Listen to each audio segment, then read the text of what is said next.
por mais um dia hoje, na qual nós podemos comemorar o verdadeiro significado da Páscoa, que é a ressurreição do nosso Senhor e Salvador Jesus Cristo. Amém? Quantos estão comigo? Glória a Deus! Glória a Deus! Na palavra do Senhor nós temos alguns versículos centrais, nos quais nós temos a dissertação no tocante ao tema de Santa Ceia. Nós temos Mateus 26, dos versos 26 ao 28, quando Jesus parte o pão e abençoa o cálice. Nós temos o próprio Marcos 14, que acabamos de ler ainda há pouco. Temos também Lucas 22, dos versos 19 ao 20, na qual entra em destaque a famosa frase na qual diz: "Fazei isto em memória de mim".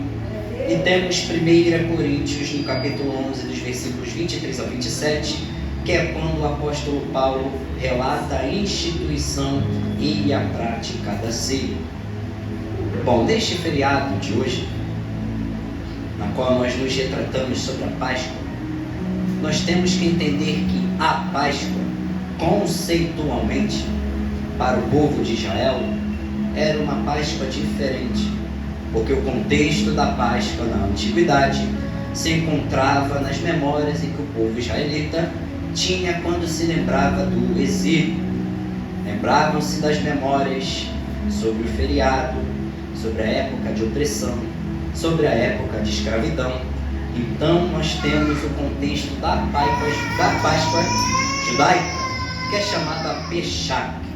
Ela é comemorada e refere-se à libertação do povo de Deus do Egito. E temos que manter sempre em mente o contexto central do que é Páscoa. Hoje, nos dias atuais, nós temos um modelo, nós temos um conceito, nós temos eventos que nos induzem a comemorar a Páscoa de um jeito. Porém, para nós, servos do Senhor e Salvador Jesus Cristo, temos que manter sempre vivo em nossa mente o que é o conceito da verdadeira Páscoa. Então, o conceito da Peshach quer dizer a comemoração da libertação do povo israelita do Egito, é nada mais, nada menos aonde se encontra em Êxodo no capítulo 12, na qual nós temos a menção no evento que começa no 15º dia, no Nissan, que é o calendário hebraico, e dura-se 7 dias. Porém, se este evento estiver dentro do conceito da diáspora, ocorre-se aos 8 dias, no jantar de Seber, no pão asmo, que é o matzah, e as leituras que lembram e relembram o conceito de escravidão e saída apressada. Então a Páscoa nada mais é, nada menos é que a comemoração da libertação que o povo de Deus havia passado. Pois eles olham ao seu passado, eles trazem às suas memórias o conceito de escravidão, o conceito de servir dura e o conceito de sofrimento. Porém, agora a Páscoa torna-se a festa comemorativa na qual nós nos celebramos ao Senhor pela sua ressurreição. Então, dentro do contexto da Peshach, que é a Páscoa judaica, nós temos o conceito universal da Páscoa, que é o feriado na qual nós comemoramos e celebramos a ressurreição do Senhor Jesus. Então nós chegamos aqui no evento da última ceia. Lembrando que o conceito atual de Páscoa dentro do modelo cristão torna-se justamente a realização do evento da Santa Ceia. O Senhor reúne aos seus discípulos, até mesmo ao traidor, celebra a última ceia, prepara o coração dos seus discípulos, dá a mensagem da qual é o seu objetivo em terra e vai cumprir a vontade do seu Pai no Calvário. Então, vemos que conceitualmente, da Páscoa judaica para a Páscoa universal, nós temos 3 tipos de eventos e acontecimentos que são resumidos no sacrifício, no valor do sangue e na redenção. E quando nós nos devotamos e nos lembramos e focamos em nossos corações e mentes o conceito do sacrifício de Cristo, nós iremos passear por toda a Bíblia. Por exemplo, em Salmos de Números 22, nós temos a menção do hino ou da poesia do contexto messiânico sobre a vitória do Messias, em especial no verso de número 16, que denota-se que o Messias tivera as suas mãos e os seus pés transpassados, sofrendo assim a agonia da cruz. Nós temos em Isaías 53 a imagem do Messias, na qual leva sobre si a culpa que não era de sua própria autoria, trazendo em nossas mentes o conceito do serviço voluntário acerca do sacrifício do Senhor para nós. Nós temos em Zacarias 12:10 o conceito naquele qual é citado no livro de Zacarias, que olharão para aquele que os transpassaram, fazendo-se uma referência clara ao nosso Senhor e Salvador Jesus Cristo. E ainda também temos o texto clássico de Filipenses 2, dos versículos 6 ao 7, que diz que Deus deixou a sua glória, esvaiu-se da sua natureza e veio para realizar a ideia de kenosis, que é o esvaziamento voluntário da glória para se tornar humano. Então, ao redor de toda a Bíblia, não somente em especial em Êxodo no capítulo 12, nós temos a memória do que é o conceito pascual, que fora o sacrifício. Só que, porém, voltando no conceito da Páscoa judaica, do Pesach, nós temos a ideia dos cordeiros sendo separados, do seu sangue sendo separado e sendo passado por todos os umbrais nas portas, para mostrar a proteção pelo sangue do cordeiro na vida do povo escolhido. Hoje, porém, nós vivemos um outro tipo de Páscoa. Vivemos a Páscoa na qual o cordeiro esvazia de sua glória, deixa sua natureza divina e faz um sacrifício que por nós ninguém seria capaz de fazer. Então hoje eu quero lhe dizer, a Páscoa não se resume apenas a chocolates, a caixas de bombom, a ovos recheados, a trufas ou a barras recheadas. A Páscoa é a festa na qual todo cristão deve devotar a sua memória pelo sacrifício libertador, regenerador, salvador e santificador do Senhor para nós. Então, quando o Senhor esvai-se de sua glória, como está escrito em Filipenses 2, nos versos 6 e 7, ele reduz-se à forma de servo, e sendo como homem, vem e cumpre a vontade de seu Pai. Então aqui nós temos o primeiro contexto que nos denota sobre a ideia de sacrifício. E agora nós iremos partir para o valor do sangue. Em Efésios, no capítulo 1, no verso 7, diz que nós fomos redimidos e perdoados pelos nossos pecados. E pastor, o que é pecado? Pecado, como diz em 1 João 3,4, é errar o alvo ou errar o centro da vontade divina. Porém, este ato de pecado gera uma consequência. Pastor, qual é a consequência? A consequência do pecado, de errar o alvo do centro da vontade divina, é o salário. E qual é esse salário? O salário do pecado, que por consequência é errar o alvo, é a morte. Porém, nós, servos do Senhor, beneficiados pelo sacrifício, pelo seu sangue que fora derramado pelos nossos pecados, pois mesmo sem merecer, humilhou-se a si mesmo, transgrediu em forma de homem, foi humilde em forma de cordeiro. Em João 1,29, iremos exegeticamente observar que este cordeiro já havia sido preparado. Para o quê? Para tirar de nós agora o débito do pecado. para romper em nós agora todo jugo e corrente do pecado. Pois aonde habitou o pecado, o sangue do Cordeiro que lavou as nossas iniquidades, que esqueceu as nossas transgressões, que limpou as nossas máculas, superabundou na graça. Então hoje o contexto pascual para nós hoje é simplesmente levantarmos as nossas mãos aos céus e agradecer: Senhor, obrigado pelo teu ato de cordeiro, porque hoje nós reconhecemos que aquele que se prostrou como cordeiro agora vem como leão da tribo de Judá e leva sobre si toda a dívida do pecado. Então aqui nós vemos a ideia e o ideal de tributariação do sangue, da qual Cristo expiou por nós. E agora, com o advento do pecado no mundo, nós vamos entender a concepção e aonde o homem falhou. Pois como agora acabamos de rever, o pecado é uma consequência. E por ser consequência, ele gera atos consequenciais em relativo aos nossos comportamentos.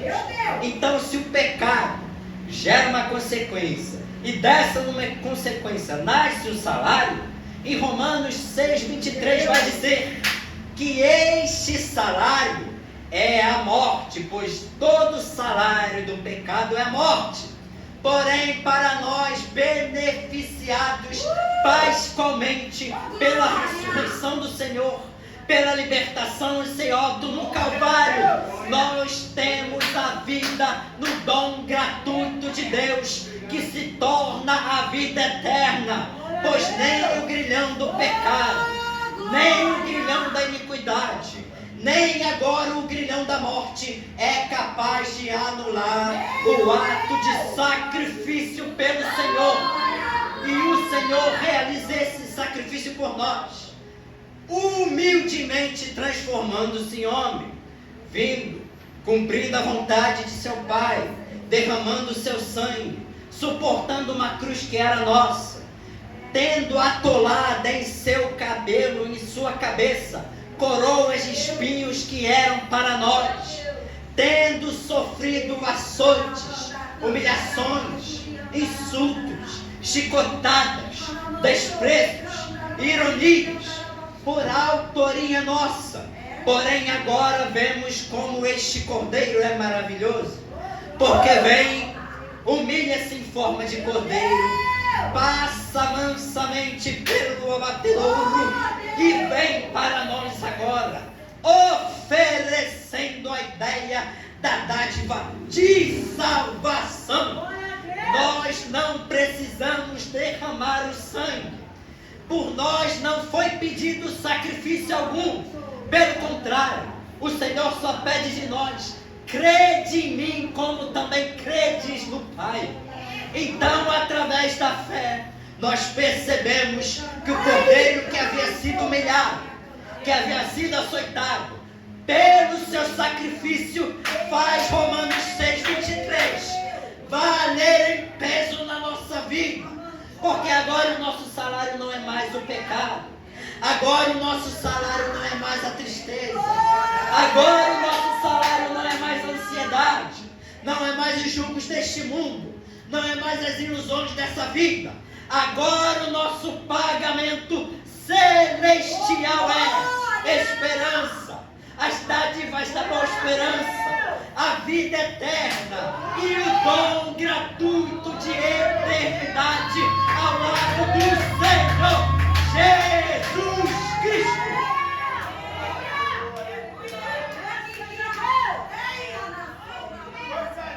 Olha, eu não sei você, não. Eu não sei você.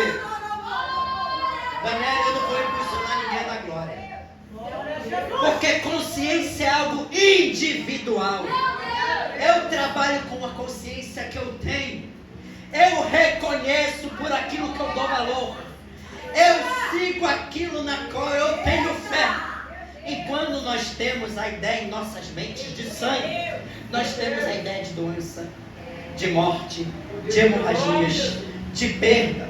Porém, esta ideia na palavra, quando nós tratamos do sacrifício de Cristo, é totalmente contrariada a qualquer entendimento humano, a qualquer razão lógica ou filosófica, até mesmo a qualquer teologia reeditada e retórica. Pois agora, Daniel, o sangue contraria a lógica. O que serviria seria o sangue para a morte. Porém agora, com o sacrifício do Cordeiro, o sangue serve para a vida. Ele veio por nós, deu a vida por nós, sangrou por nós, e contrariando todo o contexto, onde Satanás, onde seus anjos achavam que dominariam as nossas almas, entre o Cordeiro, entre o eleito, entre o ungido, entre o separado, esvazia-se de si mesmo e traz a nós a ideia de libertação. Pois hoje nós somos livres, não somos reféns do pecado, tampouco reféns do diabo, porque o efeito do sacrifício do Cordeiro se fez presente em nossas vidas, e contrariando a lógica de Satanás, dos principados, das potestades, das forças malignas que se encontram nos ares, o Cordeiro agora sangra. Mas o sangue não era para a morte, o sangue era para a vida, o sangue não era para matar, ou melhor dizendo, pastor, o sangue é para matar a carne, matar o velho homem, matar o pecado, matar a escravidão, e dar vida ao novo, e dar vida à eternidade, e dar vida à unção, e da vida à santidade. Receba a graça do sacrifício pascual em tua vida hoje.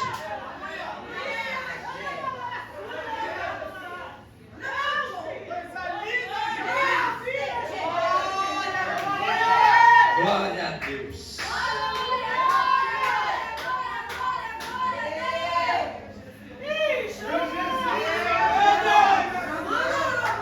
Glória ao Senhor, aleluia.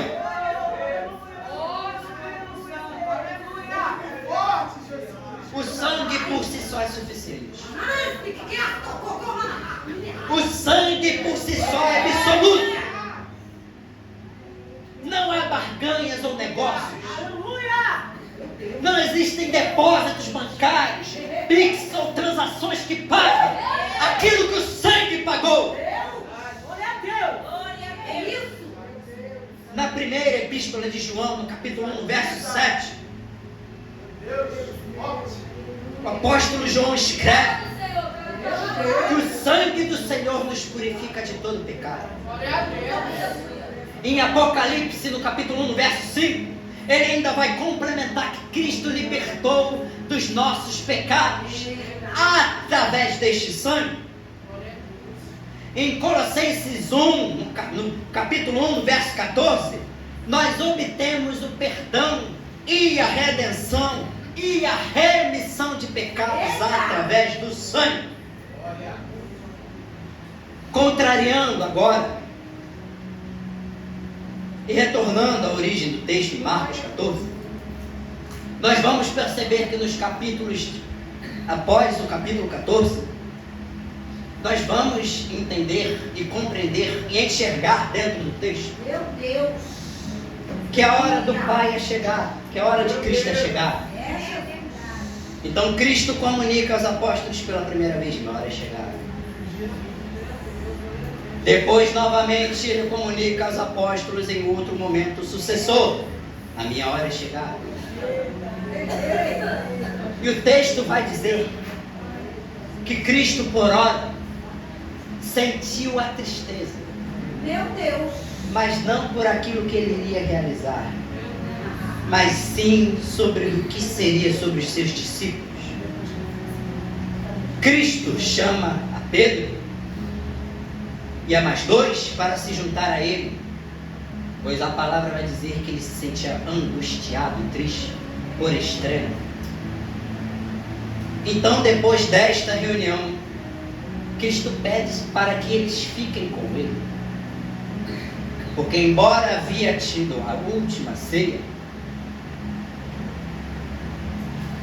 o Senhor havia chamado Pedro. E pela segunda vez que ele já havia predito a sua morte, Pedro contesta e diz: Senhor, tu não vais morrer. O Senhor não pode morrer. E Cristo, no modo mais sincero, vira para ele e diz: para trás de mim, Satanás. Aleluia, Deus. Aleluia. E numa outra ocasião, quando Cristo diz de novo sobre a sua morte, nós vamos encontrar até mesmo no livro de Mateus também, que Pedro veementemente chega até repreender a Jesus: Senhor, não podes morrer. Como quem quer dizer por entre eles: o que será de nós? Porém, Cristo vira para Pedro: Pedro, tu ainda me negarás 3 vezes. E Pedro já havia posto em seu coração que não negaria. Mas não fora um profeta qualquer quem havia falado, fora o próprio Cristo. E nós sabemos o que aconteceu depois. Pedro negou 3 vezes ao Senhor. E depois da partida de Cristo para o Monte das Oliveiras, nós vamos entender agora o valor da ressurreição em Cristo e da redenção.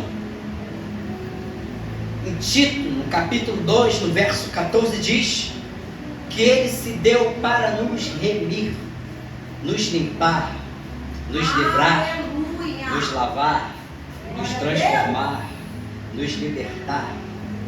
Em Hebreus 9:12 diz que ele entrou no santuário de uma vez por todas para obter a eterna redenção. E agora trabalhamos dentro dos contextos de sacrifício de Cristo. Vemos agora o valor do sangue de Cristo.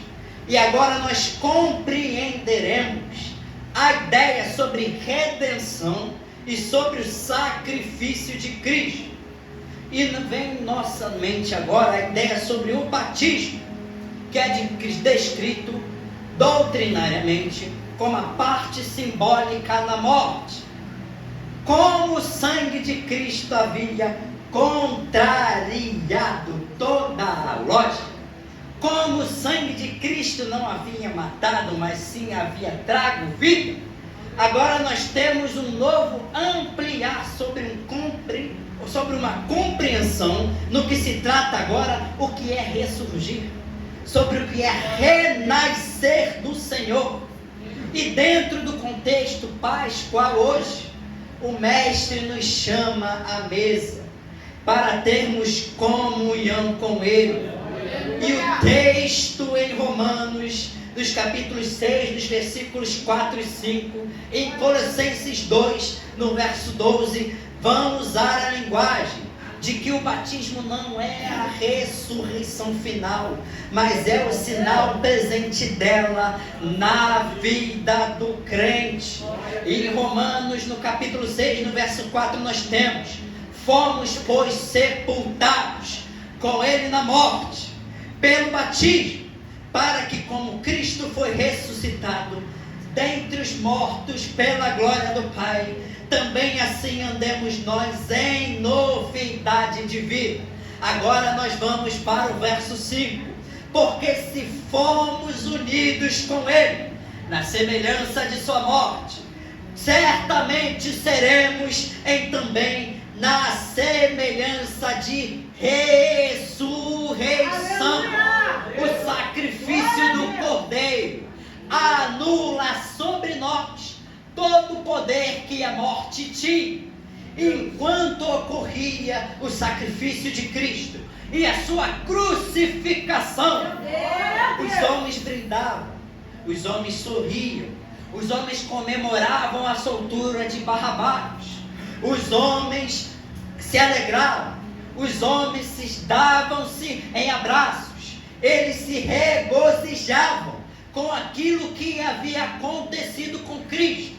Porém, nós compreendemos que todos aqueles homens, pela ortodoxia e por botar a doutrina e as tradições acima do que realmente Deus quis revelar a nós, não conseguiram compreender.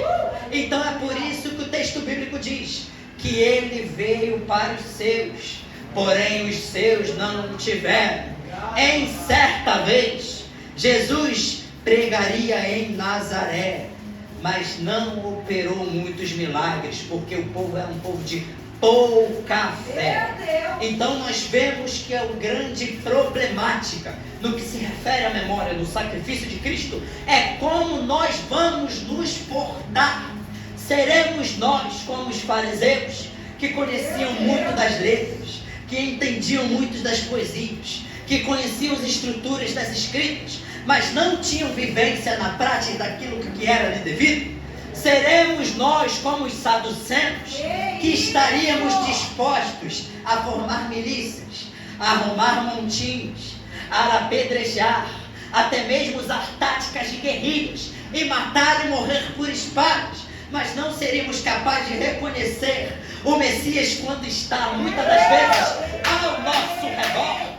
Seríamos nós como os romanos, que detinham todo o poder, que possuíam todo status, mas que eram escravos e mortos espiritualmente, contando apenas, somente com exceção, Germânia, apenas só do centurião romano, que teve fé e que agradou a Cristo.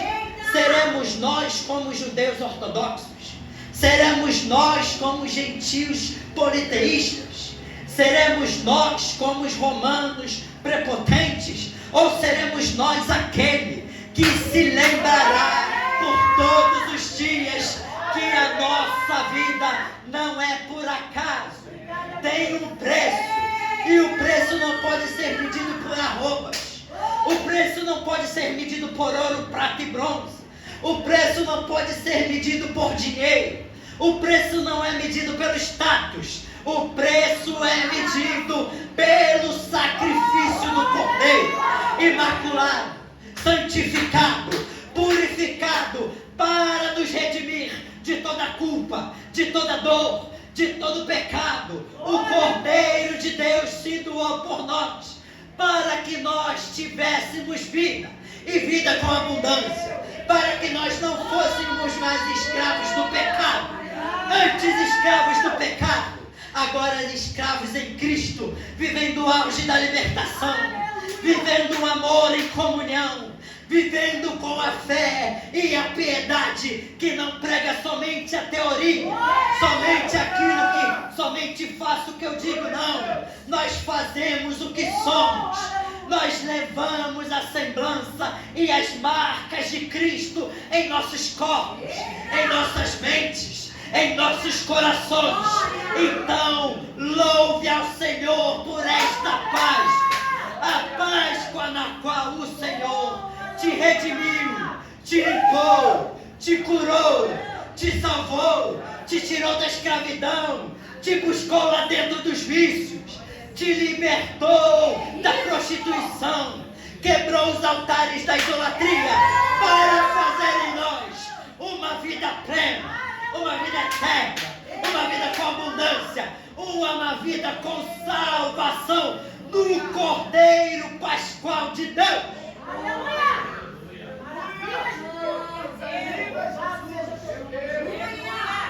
Grande isso, Jesus. Obrigado, Jesus. Santo! Glória a Deus! Divo e poderoso. E zombavam os homens, e bebiam os homens, e se alegravam os homens. E já para encerrar, porém Satanás e seus demônios não estavam alegres. Ele usou a boca de Pedro: Senhor, o Senhor não pode ir.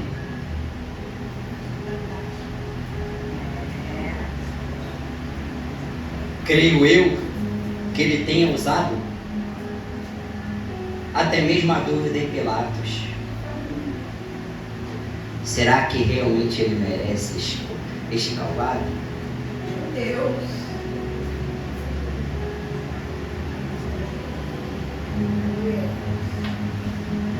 O sangue do Senhor nos purifica de todo pecado. Aleluia, Deus. Lembro de um texto em Romano diz que nem a tristeza, nem a dor, nem a morte, nem o pecado, nem as dificuldades dessa vida, nem os boletos que batem na sua porta, nem o IPVA caro do carro que você tem, nem a sua conta de luz, nem o mal olhado, nem a inveja, nem o inferno, nem as potestades, nem os anjos, nem as dificuldades, nem o pecado, nem a idolatria. Nada pode nos separar do amor deste Cordeiro que se deu por nós, deste Cordeiro que morreu por nós, deste Cordeiro que nos chama hoje a um culto, a uma comunhão, a uma união, para nós prestarmos o nosso melhor culto ao Senhor, reconhecendo que o pão simbolicamente representa o seu corpo, que o suco simbolicamente representa o seu sangue, e nada há mais vale em nossas vidas do que o pão e do que o suco, do que o corpo e do que o sangue, pois o corpo podem ter ossos fraturados, podem ter marcas, mas o corpo do Cordeiro morreu por 3 dias, porém ao terceiro dia ele ressuscitou, mostrando que ele era o próprio Cordeiro de Deus, e que o seu sangue era santo, que o seu sangue era imaculado, que o seu sangue tinha todo o poder. Enquanto os homens zombavam, se alegravam, escarneciam, o diabo e os seus demônios entravam em colapso, pois eles sabiam que Cristo havia realizado um sacrifício na qual anularia todo o poder dele sobre a nossa vida, sobre a nossa casa, sobre a nossa família. Levanta a mão que isso é profético. Levanta a mão que isso é profético. Sobre a nossa vida, sobre a nossa família, sobre as nossas mentes. Ei, se liga agora. Sobre os nossos corações, sobre as nossas vidas. O sangue nos comprou e nos purificou de todo pecado. Então a morte agora é assustadora, já para encerrar. Então agora a morte é assustadora para o diabo e seus demônios, porque eles perderiam toda a autonomia em relação à manipulação do pecado na vida do homem.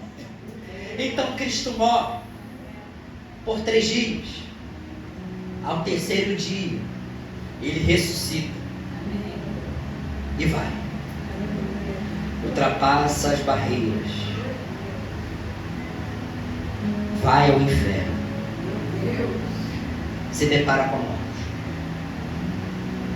e pergunta a ela: onde está o teu alimento? Morte, cadê o teu domínio? Morte, cadê a tua autoridade? Quando Cristo toma a chave da mão da morte, aquilo representaria para nós morte, mas a morte do velho homem e o nascimento de uma nova vida no Senhor. Que nós não venhamos nos esquecer sobre o que significa Páscoa. Repita comigo: ressurreição, Ressurreição, libertação, libertação, salvação, salvação, regeneração. regeneração. Agraciado sou eu Agraciado sou eu. por ser alcançado por este Senhor. Isso, aleluia. Obrigada, Jesus. Pense no sangue. Reflita no sangue. Mas faça melhor. Viva o sangue de Cristo em vossas vidas. Assim foi esta palavra que Deus pôs em meu coração. Não deixe o mundo deturpar o que é Páscoa em tua vida. Páscoa para nós é libertação, regeneração,